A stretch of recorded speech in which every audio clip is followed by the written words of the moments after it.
Karachi M اے جناح road پر واقع گل plaza میں آگ لگنے کے واقعے میں 34 افراد کے لاپتہ ہونے کی تصدیق ہو گئی ہے۔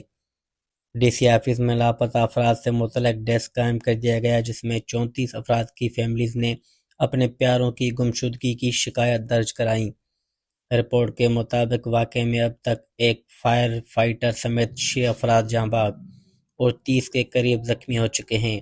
امدادی کارروائیاں جاری ہیں، تاحال آگ پر قابو نہیں پایا جا سکا۔ عمارت کی کئی حصے زمین بوس ہو چکے ہیں۔ انتظامیہ نے لاپتہ افراد سے متعلق معلومات کے لیے ہیلپ لائن نمبرز جاری کر دیے ہیں۔ متاثرین ان نمبرز پر تفصیلات درج کرا سکتے ہیں۔